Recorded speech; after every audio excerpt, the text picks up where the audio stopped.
Bonsoir à tous et à toutes, ravi de vous retrouver en ce début de semaine. C'est l'heure de votre journal sur KMT, LCL, FM+, disponible sur la TNT et canal satellite sur les réseaux Free, Orange, Bouygues et SFR en France et dans ces régions ultra-périphériques. Voici les titres. Le service public des transports est de nouveau opérationnel dans le centre de la Martinique grâce à une mobilisation des forces de l'ordre. En France, plus de 57 millions d'épargnants détiennent un livret A, soit 8 Français sur 10.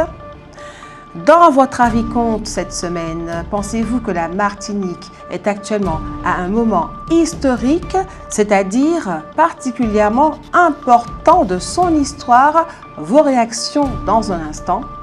Le savoir et réfléchir de Roland Laouché s'intitule « Nous sommes dans un état paradoxal, il faut en sortir ». Voilà pour les titres. Et pour commencer ce journal, la pensée du jour. Lorsqu'on est dans le désert, le seul besoin qu'on ressent, c'est d'avoir de l'eau. Lorsqu'on vit dans la guerre, le seul besoin qu'on ressent, c'est que la paix s'installe. Une perte de poids trop rapide dans le cadre d'un régime est souvent liée à une restriction alimentaire excessive qui prive l'organisme de nutriments essentiels et peut être à l'origine de carences alimentaires. Parlons maintenant de la qualité de l'air. L'air aujourd'hui est moyen. La vigilance jaune pour fortes pluies et orages est prolongée en Martinique. Je vous le disais en titre, le service public des transports est à nouveau opérationnel dans le centre de la Martinique grâce à une mobilisation des forces de l'ordre. Gendarmes et policiers ont littéralement envahi les bus, le TCSP, les dépôts de cars pour protéger leurs employés et leur permettre de remplir leur mission. Mais la grève se poursuit dans la société Transaglo, dont les salariés ont organisé une opération Molokoï ce matin. En Martinique, la question du chlordécone revient au cœur de l'actualité ce lundi 20 avril 2026. En effet, de nouveaux leviers juridiques européens sont apparus dans le cadre de l'extension de la Charte sociale européenne. Les avocats martiniquais vont se saisir de cette opportunité. D'une façon générale, le chiffre d'affaires des petites et moyennes entreprises en Martinique est moins élevé que dans l'Hexagone. 1,53 million par année dans l'Hexagone, 1,38 million en Martinique. Des études ont montré que plus on boit de thé vert, moins on a de cancer, notamment de cancer du pancréas, du côlon et du rectum. Le risque de cancer de la prostate est également diminué. Le thé agit également sur la santé cardiovasculaire et permettrait d'éviter le durcissement des artères. Le risque de crise cardiaque semble aussi diminuer chez les personnes qui consomment 1 à 2 tasses de thé vert par jour. Boire du thé vert est aussi très bon contre l'hypertension. Des études menées en laboratoire laissent penser qu'en buvant 10 grandes tasses de thé vert, on peut vraiment faire baisser sa tension. Le thé vert renforce aussi les os. Une étude publiée dans la revue Nature a montré que les femmes de 65 à 76 ans qui buvaient au moins 1 tasse de thé vert par jour avaient des os qui paraissaient 5 fois plus jeunes que les autres. Leur densité osseuse était plus élevée de 5% et le risque de fracture était réduit de 10 à 15%. Le thé est également intéressant pour ceux qui cherchent à perdre du poids. L'action antioxydante globale du thé agit sur l'ensemble de l'organisme et a un effet anti-âge très efficace. Le thé aurait même un effet protecteur contre les maladies neurodégénératives comme Alzheimer ou Parkinson. À Sainte-Luce, près de 900 jeunes ont participé à un camporé organisé pendant les vacances de Pâques. Une initiative éducative visant à promouvoir la cohésion et leurs valeurs citoyennes chez les adolescents. Et à Trinité, un accident grave de la route survenu le 17 avril 2026 a coûté la vie à un homme d'une trentaine d'années et fait plusieurs blessés graves, dont un adolescent. En France, plus de 57 millions d'épargnants détiennent un livret A, soit 8 Français sur 10. Le livret A, qui concentre près de 450 milliards d'euros d'épargne, reste donc, pour l'instant, le placement préféré des Français. Cependant, après plusieurs années fastes, les épargnants ont retiré plus d'argent qu'ils n'en ont déposé sur leur livret A l'an dernier, une première depuis 2015. Il faut dire que son taux de rémunération a connu 2 baisses successives en 2025, passant de 3% à 1,7% et même à 1,5% en février 2026, ce qui a d'ailleurs entraîné une décollecte de 1,870 milliard d'euros en janvier dernier. Pour comparaison, les fonds euros affichent un taux de rémunération de 2,65% en moyenne. Le livret A est né le 22 mai 1818 à Paris avec la création de la première caisse d'épargne. Toute personne, quel que soit son âge, peut ouvrir un livret A, un seul, avec un capital initial de 10 euros dans la banque de son choix et avec 1,50 € à la banque postale. Le plafond des dépôts est fixé à 22 950 €. Le livret A est également accessible aux associations, syndicats de copropriétaires et organismes HLM. À la différence de l'assurance vie, les fonds sont disponibles sans préavis et les intérêts perçus sont exonérés d'impôts sur le revenu et de prélèvements sociaux. Enfin, l'épargne placée sur le livret A est protégée par le Fonds de garantie des dépôts et de résolution en cas de faillite de la banque.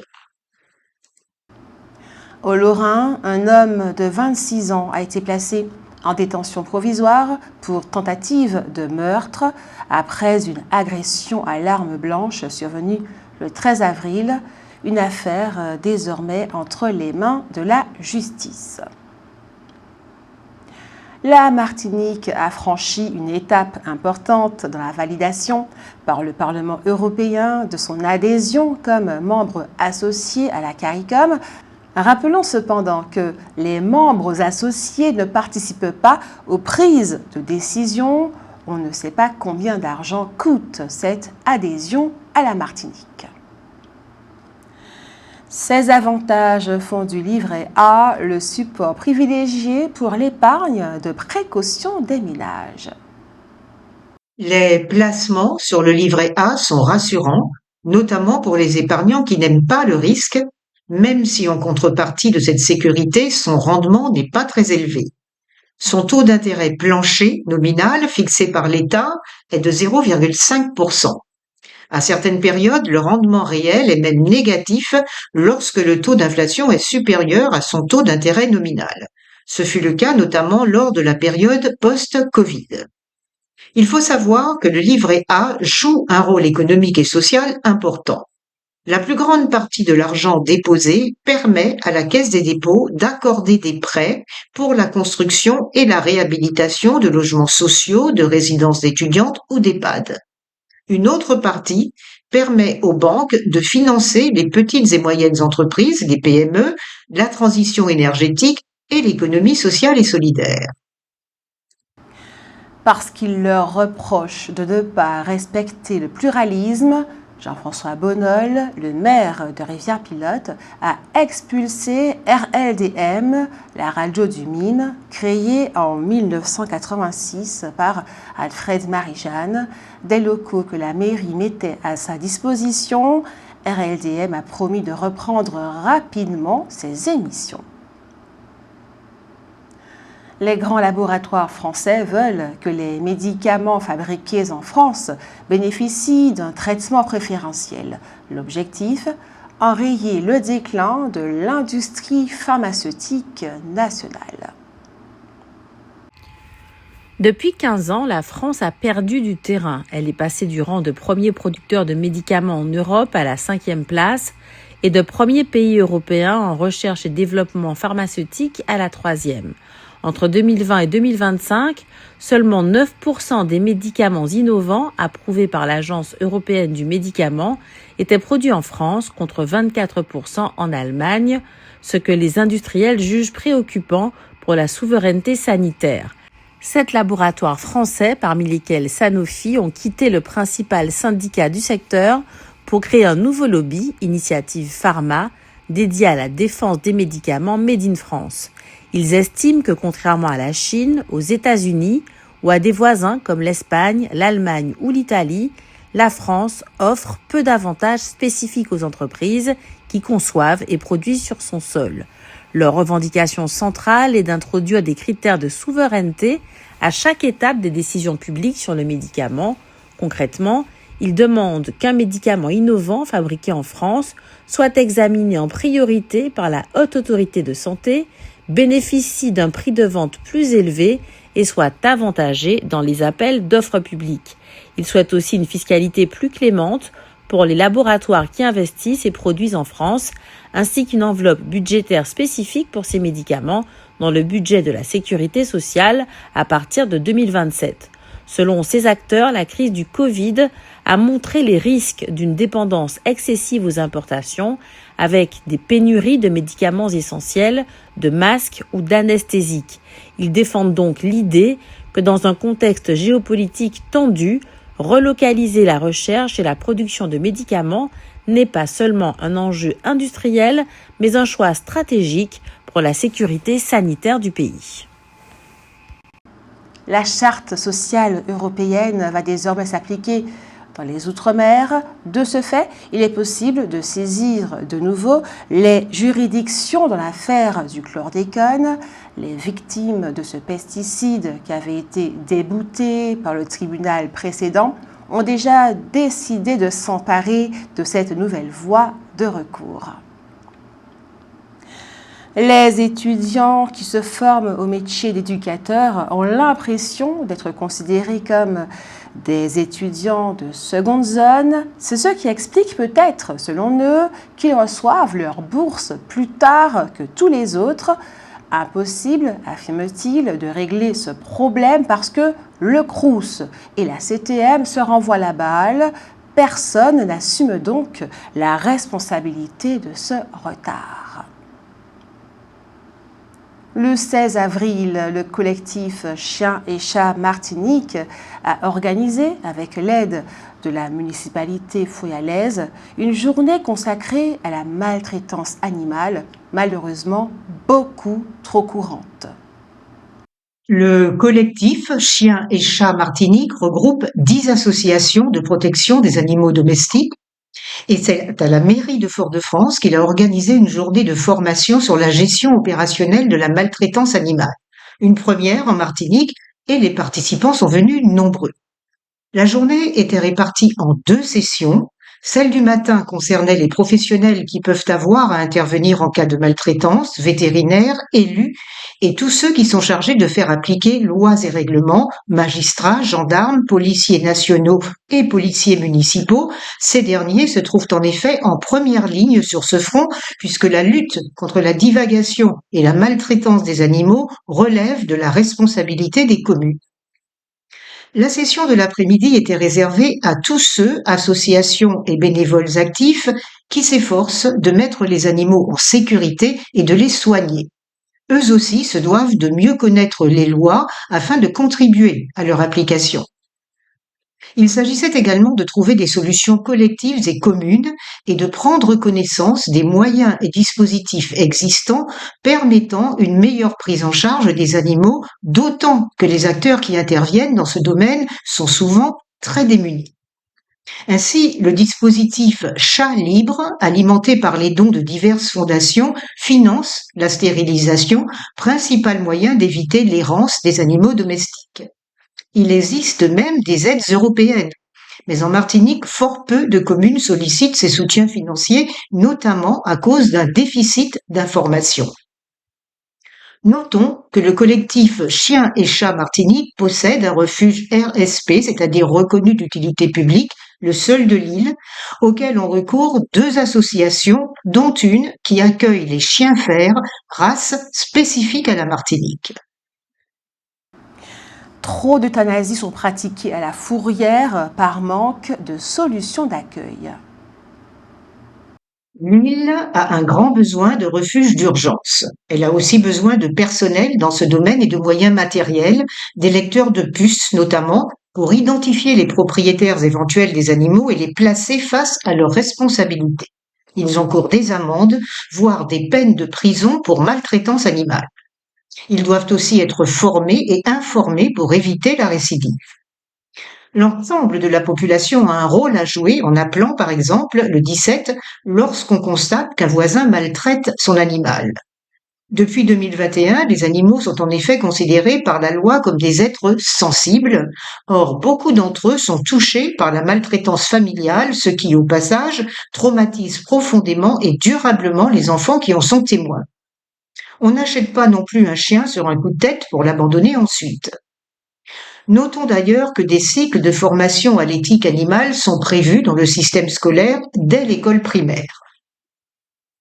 Outre la formation, cette journée du 16 avril a été marquée par un temps fort, un rallye 4x4 mis en place par 2 hôtesses de l'air avec l'association 4 Patounes.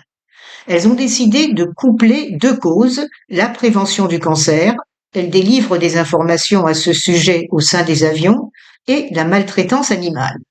Leur objectif est de contribuer à faire naître des événements autour de la compétition pour sensibiliser la population et faire connaître les associations afin qu'elles reçoivent de l'aide, mais aussi de créer des liens entre les différents acteurs. Nous laissons le mot de la fin à une policière municipale.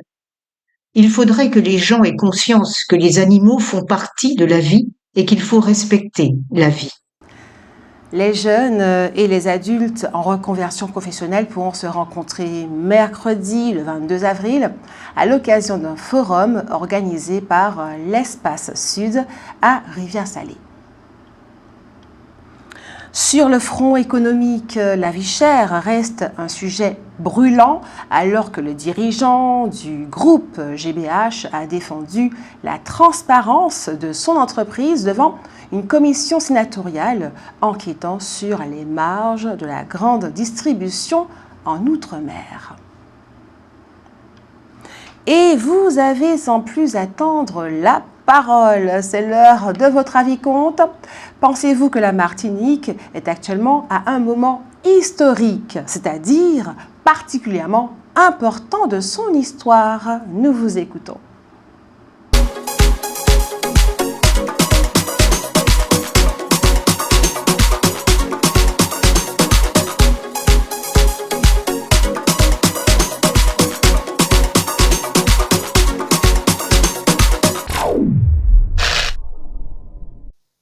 Pensez-vous que la Martinique est actuellement à un moment historique, c'est-à-dire particulièrement important de son histoire? Enfin, je pense que ma Martinique pas au top à dans ça pour faire ou alors ça pour te dire. Alors nous capons là quand il venir, mais c'est pas quoi ça. Ouais. Ben, je ne sais pas si on est à un moment historique, mais on évolue, on essaie de faire avec notre histoire, on avance. Je pense qu'on a pas mal évolué, donc ça ira. Non, pas spécialement. Les choses n'ont pas vraiment changé, hein. Tout est pareil. Hein. Sur tous les points. Tous les points. Sur tous les points. La vie est toujours aussi dure. Alors, on est toujours dans une forme d'esclavage, donc voilà. Hein. Non, pour moi, il n'y a pas vraiment d'évolution. Enfin, disons que c'est minime. Alors, je suis pas persuadée que la Martinique soit un moment important de son histoire. Je suis d'avis de dire qu'en fait chaque période en fait a ses spécificités et en fait on est juste dans l'évolution normale des choses. Il n'y a pas de moment historique, il n'y a pas d'événement particulier qui ferait qu'on serait à un moment plus historique que d'autres. Non, on est juste dans le fil de l'histoire. Pensez-vous que la Martinique est actuellement à un moment historique, c'est-à-dire particulièrement important de son histoire? Ouais, oui. Il faut commenter. Moi, je sais par rapport à tout ce qu'on voit, par exemple, là, les grèves, tous les problèmes qu'il y a aujourd'hui, c'est clair que ça va pas. Hein. Important, oui, mais de façon négative. Je trouve que tout se dégrade et c'est dommage. Transport, ramassage des ordures, entretien des routes, voilà. Bonjour. Oui, pour moi, la Martinique passe son temps à être dans des instants particuliers, des instants historiques. Donc maintenant, la question qui se pose est de savoir si elle les réussit ou si elle les rate. Mais nous sommes en permanence dans l'histoire, nous sommes en permanence en train de nous poser des sempiternelles questions de notre existence, de notre avenir. Et s'il s'agit de donner un avis personnel, non, je suis, pour ce qui me concerne, très pessimiste. Je trouve que, contrairement à ce qui se laisse entendre, la jeunesse est moins bien formée, moins bien apte à prendre en considération les problèmes de la Martinique. Je constate que dans l'ensemble, donc pas seulement pour les jeunes mais les adultes aussi, que nous nous intéressons très peu à la question du racisme. Or, nous savons que le racisme est sous la pression de l'État français et considéré comme une chose normale, naturelle. On parle de racisme décomplexé. Nous voyons qu'il y a beaucoup de métropolitains qui viennent et qui s'installent à la Martinique et nous faisons comme si cette question est secondaire alors qu'il va de soi qu'elle devrait nous interpeller puisque se pose la question de savoir qui vient. Je ne crois pas que ce soit particulièrement des gens qui soient non complexés par la question du racisme et donc tout ça est là, tout ça est bien présent et nous sommes en permanence à nous poser ces sempiternelles questions et je pense que nous sommes constamment dans des instants historiques, que nous ratons ou que nous réussissons, mais nous sommes dans des instants historiques de manière permanente.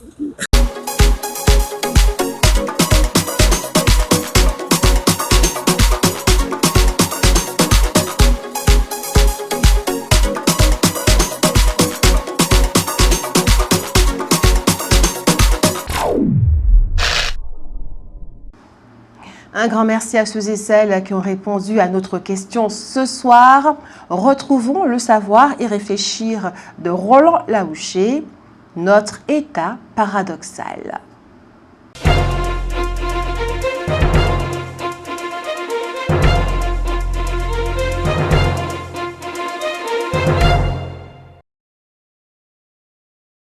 Eau, assainissement, transport, déchets, insécurité, marasme économique, pourquoi les élus locaux et l'État français sont incapables d'anticiper les crises aux Antilles. Fin de citation. Tel est le titre du dernier envoi de l'économiste guadeloupéen Jean-Marie Nolle. Pour le lire souvent, et avec attention, nous croyons pouvoir dire que cet éminent intellectuel guadeloupéen n'est ni indépendantiste, ni autonomiste. Il est donc un citoyen français comme tous les autres citoyens français. Sauf que, un Breton, un Auvergnat ou un Savoyard ne dirait jamais, comme l'écrit M. Nolle, citons-le, pourquoi les élus locaux et l'État français sont incapables. Un Breton, un Auvergnat ou un Savoyard dirait pourquoi les élus locaux et l'État sont incapables. Ils diraient l'État et pas l'État français. Et voilà, nous sommes en plein dedans. Nous sommes en plein dans cette manière d'État paradoxal dont nous ne sommes pas responsables, mais qui nous ronge au plus profond de nous-mêmes et ne cesse d'habiter le discours et le comportement de la quasi-totalité des Martiniquais et des Guadeloupéens, à quelque niveau de l'échelle intellectuelle, de l'échelle sociale, de l'échelle économique ou de l'échelle politique qu'ils se trouvent. Nous vivons à la fois comme un pays, avec son PIB et sa balance commerciale, voire sa gouvernance, et en même temps comme une région française, avec son préfet et tous les directeurs qui vont avec. Et lorsque nos économistes parlent de la Martinique et de la Guadeloupe, ils en parlent carrément comme si c'était des pays à part entière, si on peut dire. Dans le texte de M. Nolle dont nous parlons, il est, par exemple, question du modèle économique ultramarin. Parle-t-on d'un modèle économique des Hauts-de-France, de la Normandie ou de la Nouvelle-Aquitaine?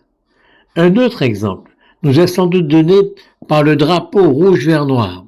Nos ancêtres se sont battus, au sens propre du terme. Ils y ont parfois perdu leur vie pour accéder au statut de Français à part entière et avoir le droit de lever haut le drapeau de la France, le drapeau bleu-blanc-rouge, comme étant le leur. Mais voilà qu'il faut lever aussi désormais le drapeau rouge-vert-noir, non pas comme un drapeau régional, comme une manière de fanion, mais comme un vrai drapeau venant résolument concurrencer celui de la France.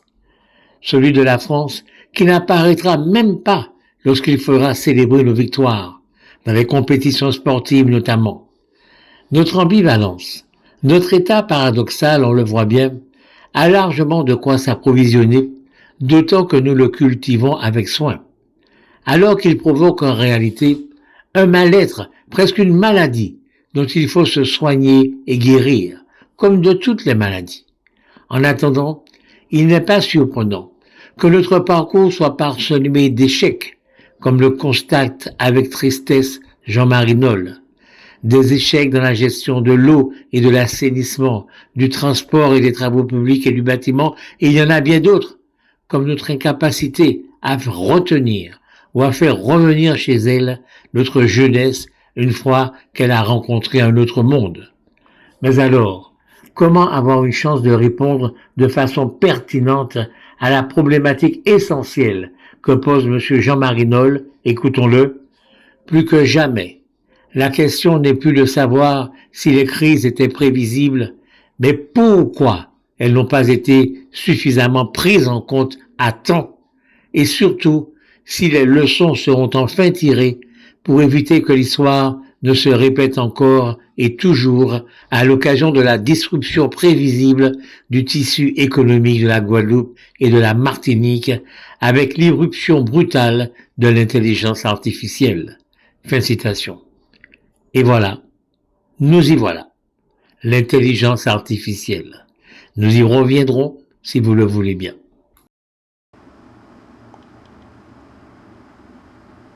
Et après le savoir et réfléchir de Roland Laouché, dans la rubrique santé, il est question de perte de poids. La restriction en lipides n'est finalement pas un gage de succès pour un régime amaigrissant. Les chercheurs de l'université de Harvard ont comparé l'efficacité à long terme pendant au moins 1 an de différents types de régimes amaigrissants en incluant des contrôles auprès des personnes qui ne suivaient aucun régime. Les résultats de cette étude sont révélés dans la revue américaine The Lancet. Elle a réuni 68 128 participants. Il a été tenu compte de l'intensité avec laquelle les participants accomplissaient leur régime, s'ils tenaient un journal de suivi alimentaire, des cours de cuisine, etc.